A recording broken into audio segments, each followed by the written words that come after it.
Assalamualaikum teman-teman dan ibu dosen. Kami dari kelompok 1 akan menjelaskan mengenai strategic dimension, komposisi, struktur, dan peran dewan dengan beranggotakan Jonathan Vittorio Ego Sujono dengan NPM 1910104022, Yosefin Alvina Saragi dengan NPM 1910104077, dan Mega Gita Puspita dengan NPM 1910104126.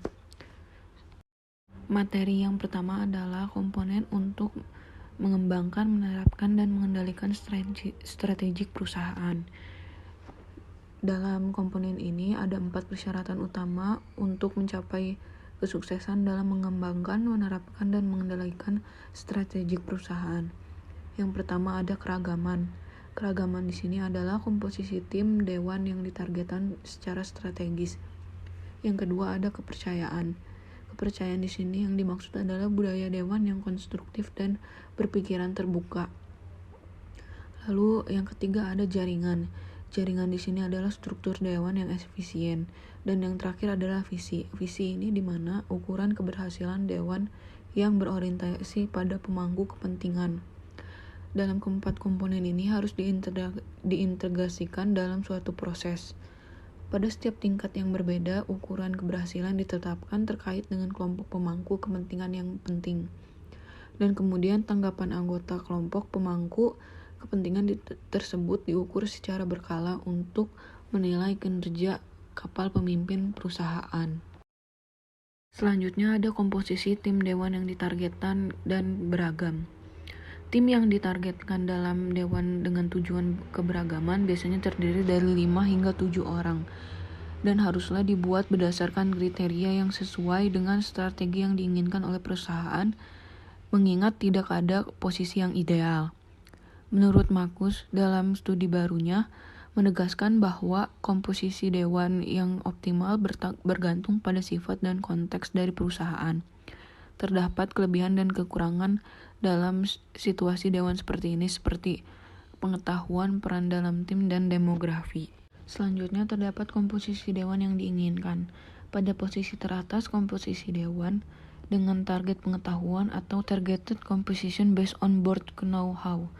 Yang posisi kedua ada komposisi dewan dengan target peran dewan atau sering disebut dengan targeted composition based on board roles. Komposisi yang ketiga adalah komposisi dewan dengan target demografi atau yang disebut dengan targeted board demographic composition.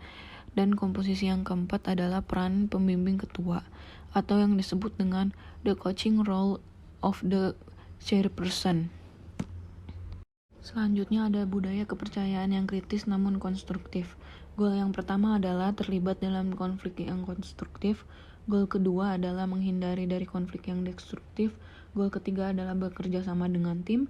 Goal keempat mengetahui tingkat keterlibatan strategis yang tepat. Dan goal kelima menangani keputusan secara komprehensif. Selanjutnya akan dijelaskan oleh rekan saya. Terima kasih. Kemudian materi yang selanjutnya yaitu aturan yin dan yang.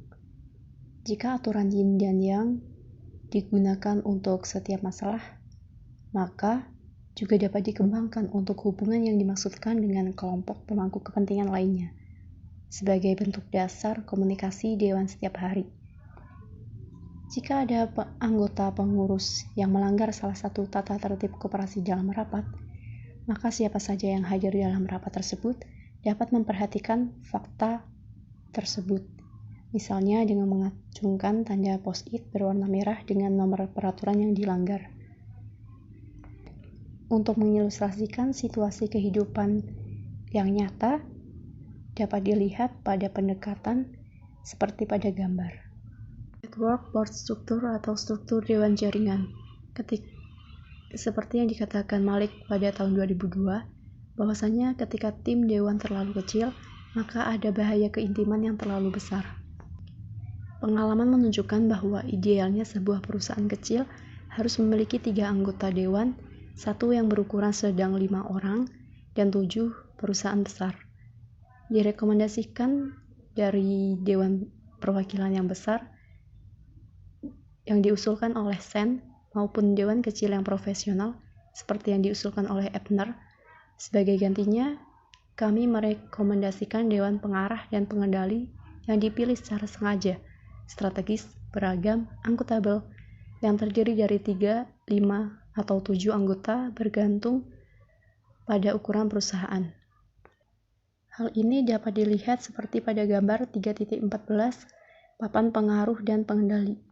Jika perusahaan ingin memisahkan komite remunerasi dan nominasi, direkomendasikan agar anggota yang sama dinominasikan untuk setiap komite.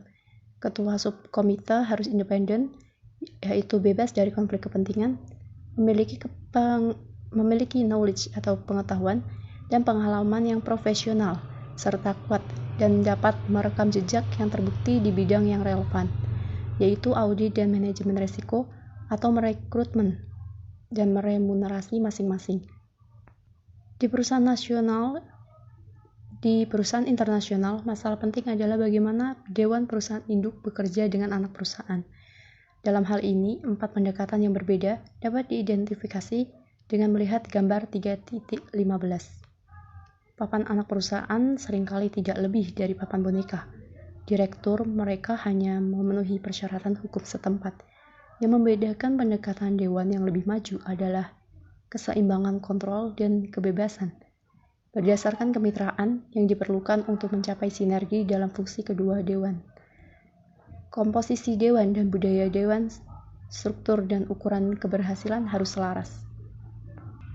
Dapat dilihat pada kotak tata kelola subsidiary di bagian 2.2.5. Pada sub-bagian berikutnya, kami menyajikan ide ini menggunakan pendekatan matrioska yang melibatkan arahan normatif top-down ke dewan dari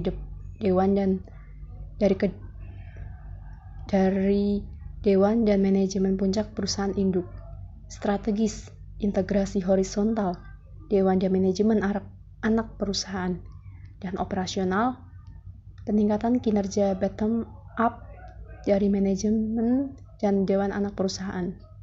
Penilaian keberhasilan dewan berorientasi dengan para pemangku kepentingan. Dalam pembangunan strategis, menurut Wanderer, seorang ketua perlu melakukan beberapa hal, yakni 1. Mengamati dan mempengaruhi isu-isu strategis. Yang kedua yaitu mendorong penggunaan strategi. Yang ketiga yaitu merangsang perspektif visioner dan strategis dibandingkan dengan perencanaan. Yang keempat, berkontribusi pada konteks dan tingkat metodologis. Yang kelima, mempromosikan proses strategi yang ampuh. Yang keenam, mendorong dewan memberikan kontribusi dan memastikan informasi terdistribusi tepat waktu.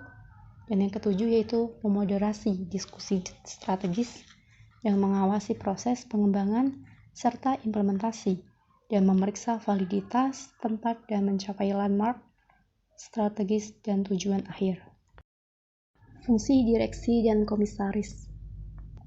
Dewan direksi dan dewan komisaris dipilih keduanya oleh shareholder dalam RUPS atau rapat umum pemegang saham.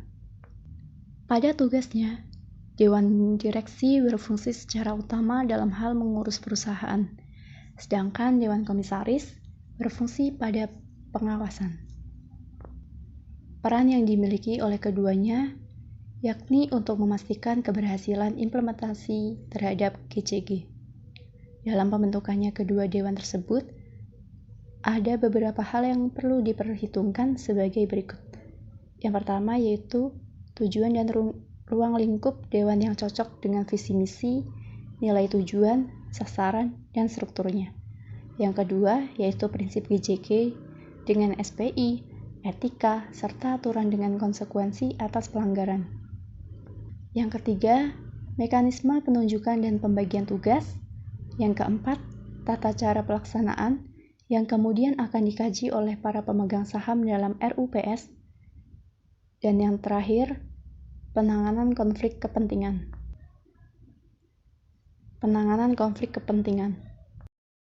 Regulasi direksi terbagi atas 4. Yang pertama, direksi menurut UU BUMN. Yang kedua, direksi menurut Peraturan Menteri BUMN. Yang ketiga, direksi menurut UU Perseroan Terbatas. Dan yang keempat, direksi menurut peraturan otoritas jasa keuangan. Baik, saya sudah Gasuna akan menyampaikan materi mengenai regulasi komisaris. Regulasi komisaris sendiri terdiri dari 8. Yang pertama adalah regulasi komisaris menurut Undang-Undang BUMN.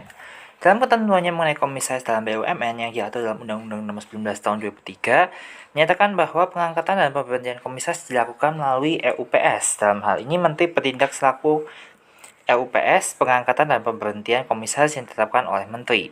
Lalu ada juga di mana anggota komisaris diangkat berdasarkan pertimbangan integritas, dedikasi, dan memahami masalah-masalah manajemen perusahaan yang berkaitan dengan salah satu fungsi perusahaan yang memiliki pengetahuan yang memadai di bidang usaha persero tersebut, serta dapat menyediakan waktu yang cukup untuk melaksanakan tugasnya. Komposisi komisaris harus ditetapkan sedemikian rupa sehingga memungkinkan pengambilan keputusan dapat dilaksanakan secara efektif, tepat, dan cepat, serta dapat bertindak secara independen. Dengan masa jabatan anggota komisaris yaitu 5 tahun dan dapat diangkat lagi untuk 1 kali masa jabatan. Dalam hal komisaris sendiri terdiri dari seorang anggota. Salah satu anggota komisaris adalah komisaris utama. Pengangkatan anggota komisaris tidak bersamaan waktunya untuk pengangkatan anggota direksi, kecuali pengangkatan untuk pertama kalinya pada waktu pendirian perusahaan. Lalu ada juga berisi pada pasal 29 dalam undang-undang, menyatakan bahwa anggota komisaris sewaktu-waktu dapat diberhentikan berdasarkan keputusan RUPS dengan menyebutkan alasannya. Lalu pasal 30 bahwa ketentuan lebih lanjut mengenai persyaratan dan tata cara pengangkatan pemberhentian komisaris diatur dalam berdasarkan keputusan menteri. Pada pasal 31 menyatakan komisaris bertugas mengawasi direksi dalam pelaksanaan pengurusan persero dengan memberikan nasihat kepada direksi. Pada pasal 32 menyatakan bahwa anggaran dasar dapat ditetapkan dengan pemberian wewenang kepada komisaris untuk memberikan persetujuan kepada direksi dalam melakukan perbuatan hukum tertentu. Berdasarkan anggaran dasar tersebut, keputusan RUPS komisaris dapat dilakukan tindakan pengurusan dalam persero dalam keadaan dan jangka waktu tertentu. Pada pasal 33 menyebutkan anggota komisaris dilarang memangku jabatan rangkap sebagai anggota direksi pada BUMN, BUMD, maupun badan usaha milik swasta lainnya dengan jabatan yang dapat menimbulkan konflik kepentingan atau jabatan lainnya yang sesuai dengan ketentuan peraturan perundang-undangan. Lalu berdasarkan peraturan menteri lebih lanjut mengenai peraturan nomor 09 MBU 2012 pada tanggal 6 Juli 2012 tentang perubahan atas peraturan menteri negara tahun BUMN tahun 2011, yaitu tentang tata kelola dalam pelaksanaan yang baik dalam Good Corporate Governance, BUMN mengalami perubahan dengan ketentuan pada 12 pasal. Pasal 12 menjadi sebagai berikut. Dalam melaksanakan tugasnya, Dewan Komisaris dan Dewan Pengawas harus mematuhi ketentuan peraturan perundang-undangan dan anggaran dasar. Dewan Komisaris atau Pengawas bertanggung jawab dengan wewenang pengawasan atas kebijakan pengurusan jabatan perusahaan umumnya, baik mengenai BUMN maupun anak usaha BUMN dengan memberikan nasihat kepada direksi. Pengawasan dan pemberian nasihat sebagaimana yang dimaksud pada ayat 2 dilakukan untuk kepentingan BUMN dan sesuai dengan maksud dengan tujuan BUMN yang tidak dimaksudkan untuk kepentingan pihak atau golongan tertentu. Pada Dewan Komisaris atau Dewan Pengawas membuat pembagian tugas yang diatur oleh mereka sendiri. Dewan Komisaris atau Pengawas wajib menyusun rencana kerja dan anggaran tahun Dewan yang merupakan bagian tak terpisahkan dari LKAP. Dewan Komisaris dan Pengawas wajib memantau dan memastikan bahwa Good Corporate Governance telah ditetapkan secara efektif dan berkelanjutan. Dewan Komisaris dan Dewan Pengawas harus memastikan bahwa dalam laporan tahunan BUMN telah memuat informasi mengenai identitas pekerjaan-pekerjaan utama dan jabatan Dewan Komisaris atau Dewan Pengawas di perusahaan lain. Termasuk rapat-rapat yang dilakukan pada 1 tahun buku, rapat internal maupun gabungan serta honorarium, fasilitas atau tunjangan lainnya yang diterima dari BUMN yang bersangkutan. Dewan Komisaris atau Dewan Pengawas wajib melaporkan kepada BUMN mengenai kepemilikan saham dirinya atau keluarganya dengan di BUMN yang bersangkutan pada perusahaan lain, termasuk setiap perubahannya. Mantan anggota direksi BUMN dapat menjadi anggota Dewan Komisaris atau Pengawas yang bersangkutan setelah tidak menjabat sebagai anggota direksi BUMN yang bersangkutan sekurang-kurangnya setahun, kecuali dengan pertimbangan tertentu yang diputuskan oleh Menteri dalam rangka menjaga kesinambungan proses penyihatan BUMN yang bersangkutan sepanjang tidak ada ketentuan peraturan perundangan lain yang melarangnya. Lalu yang kedua adalah mengenai komisaris dalam Undang-Undang Perseroan Terbatas. Dalam Undang-Undang Nomor 40 Tahun 2007 menyatakan bahwa kelembagaan Dewan Komisaris adalah salah satu organ perseroan selain rapat umum pemegang saham dan direksi. Pada butir 6 dari pasal tersebut menyatakan bahwa Dewan Komisaris adalah organ perseroan yang bertugas melakukan pengawasan secara umum dan atau secara khusus anggaran dasar dengan memberikan nasihat kepada direksi.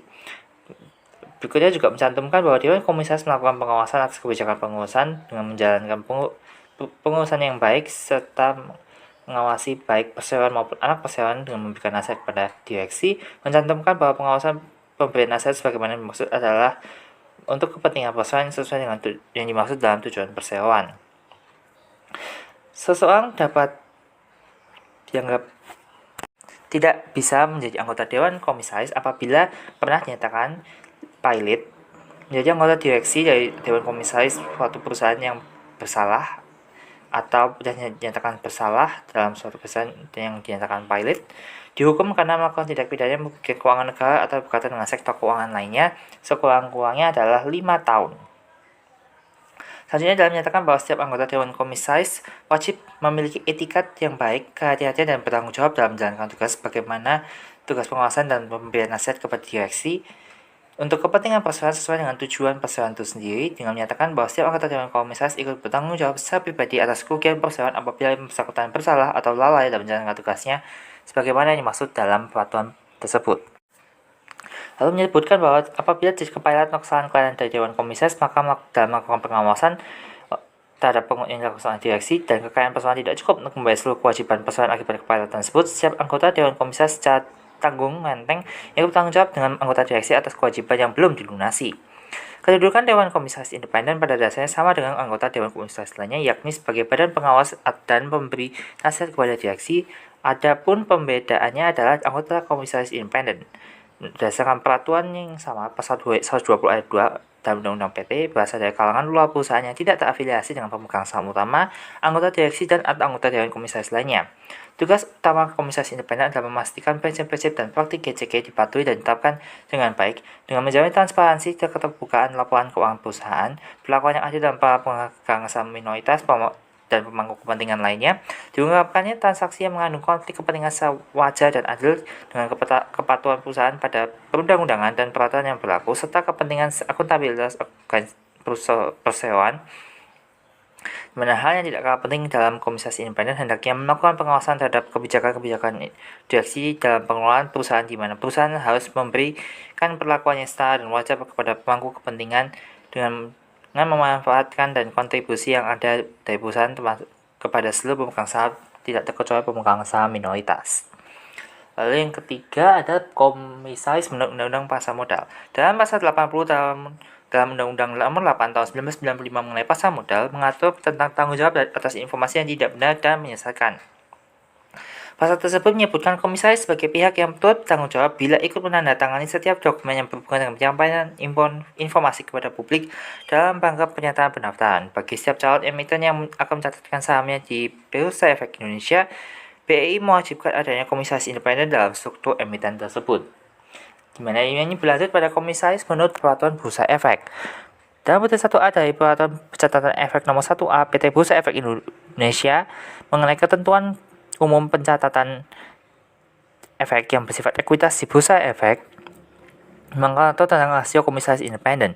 Dalam butir tersebut menyatakan bahwa komisaris independen harusnya memiliki jumlah secara proporsional sebanding dengan jumlah saham yang dimiliki oleh pihak yang bukan merupakan pemegang saham kendali. Dengan ketentuan bahwa jumlah komisaris independen sekurang-kurangnya 30% dari jumlah anggota komisaris. Lalu ada butir kedua yaitu mengenai peraturan yang mengatur mengenai persyaratan komisaris independen. Butir tersebut menyatakan bahwa komisaris independen dilarang memiliki hubungan terafiliasi baik dengan pemegang saham pengendali, direktur maupun komisaris lainnya dan untuk bekerja lengkap dengan perusahaan afiliasi. Selain itu, komisaris independen diharuskan untuk memahami peraturan perundang-undangan di bidang pasar modal. Selanjutnya adalah mengenai komisaris dan komisaris independen menurut peraturan Otoritas Jasa Keuangan atau OJK. Otoritas Jasa Keuangan atau OJK telah menetapkan peraturan nomor 33 atau PJOK nomor 4 tahun 2014 pada tanggal 8 Desember 2014 mengenai direksi dan dewan komisaris emiten atau perusahaan publik. Pada pasal 20 mengatur tentang keanggotaan dewan komisaris sebagai berikut.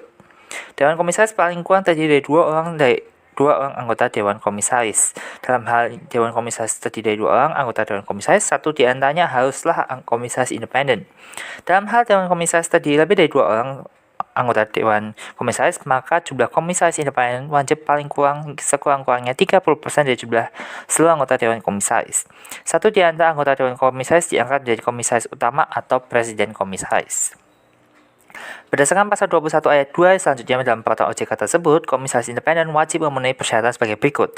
Bukan orang yang bekerja atau mempunyai wewenang dan bertanggung jawab untuk merencanakan, memimpin, mengendalikan, dan mengawasi kegiatan emiten atau perusahaan tersebut dalam jangka waktu 6 bulan terakhir, kecuali untuk pengangkatan kembali sebagai komisaris independen emiten atau perusahaan publik pada periode berikutnya, tidak mempunyai saham baik langsung maupun tidak langsung pada emiten atau perusahaan publik tersebut, tidak mempunyai hubungan afiliasi dengan emiten atau perusahaan publik, anggota dewan komisaris, anggota direksi atau pemegang saham emiten atau perusahaan publik tersebut, tidak mempunyai hubungan usaha baik langsung maupun tidak langsung yang berkaitan dengan kegiatan usaha emiten atau perusahaan publik tersebut.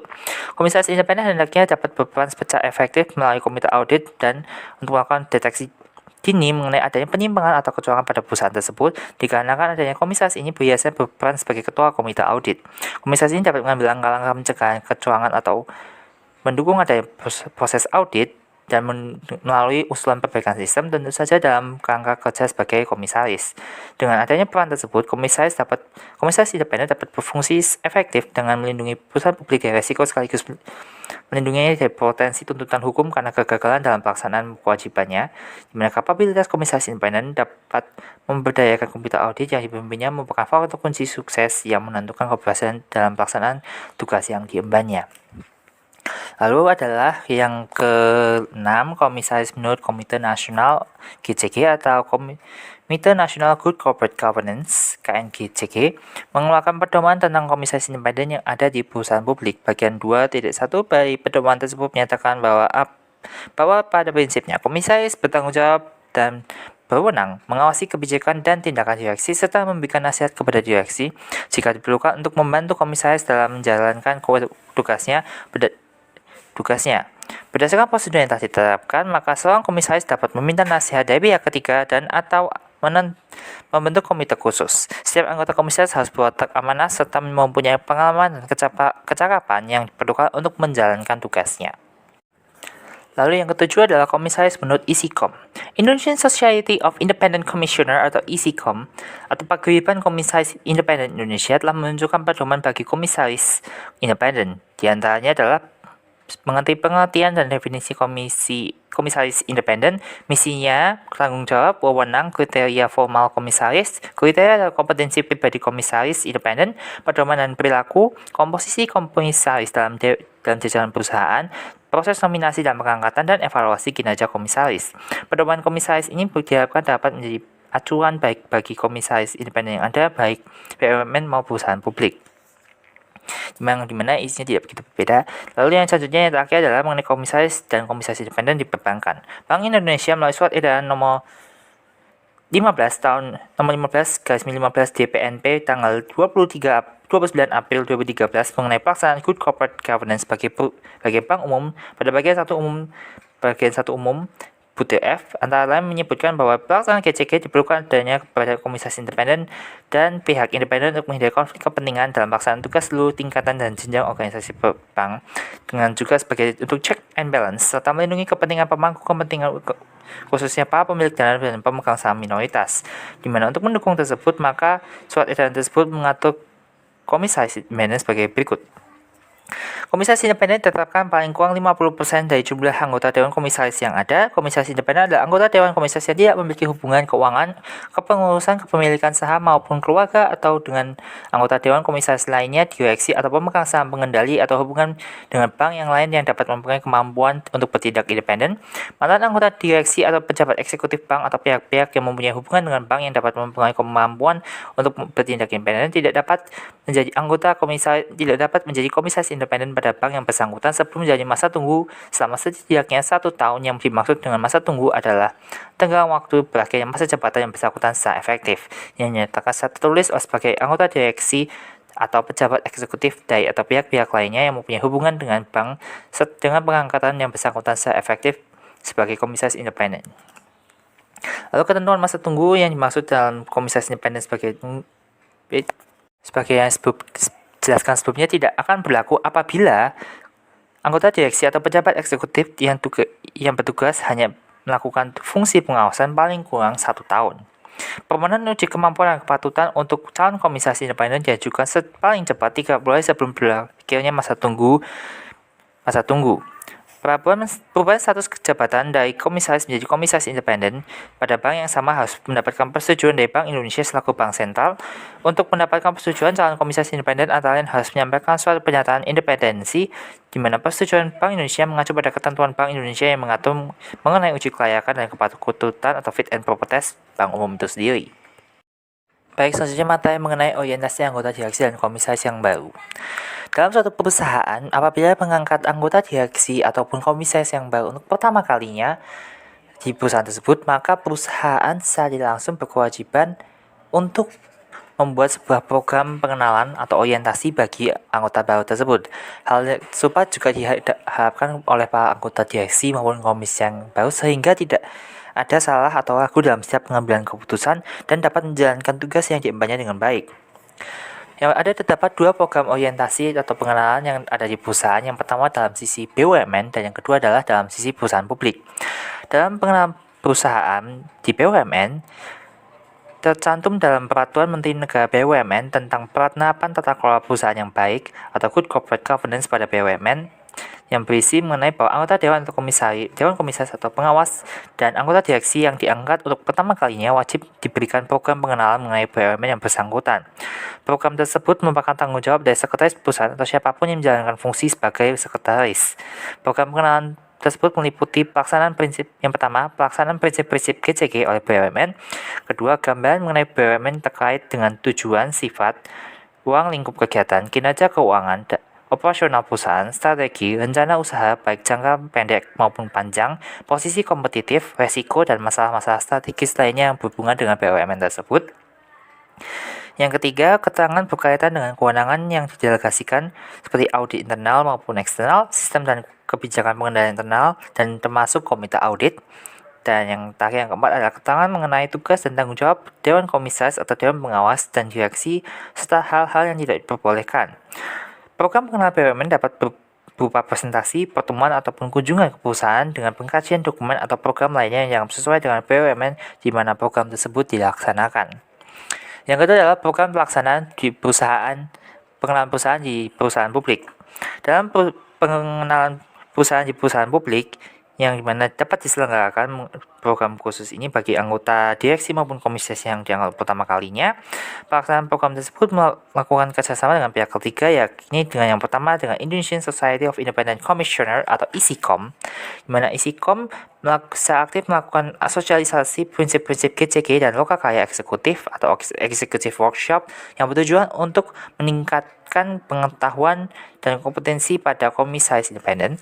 Lalu yang kedua adalah dengan Forum for Corporate Governance in Indonesia atau FCGI, di mana FCGI adalah sebuah organisasi non-pemerintah atau non-government organization yang beranggotakan berbagai asosiasi bisnis dan profesi yang bekerja sama dan berpartisipasi dalam mengembangkan dan mensosialisasikan praktik terbaik corporate governance kepada dunia bisnis di Indonesia dengan mengacu kepada international best practice. Baik, selanjutnya adalah materi mengenai peran direktur dan komisaris independen. Dalam istilah direktur independen maupun komisaris independen merujuk pada bahwa keberadaan mereka di jajaran perusahaan sebagai wakil dari para pemegang saham independen dalam artian mereka yang memiliki saham minoritas. Namun, meski banyak perusahaan yang memasang atau menunjuk seseorang menjadi direktur independen maupun komisaris independen, beberapa tidak sepenuhnya mengetahui apa makna dari direktur independen maupun komisaris independen. Sebagian hanya menunjuknya hanya karena ada dalam regulasi dan peraturan tertentu yang dibuat oleh regulator. Selanjutnya adalah mengenai syarat seseorang menjadi baik direktur independen maupun komisaris independen.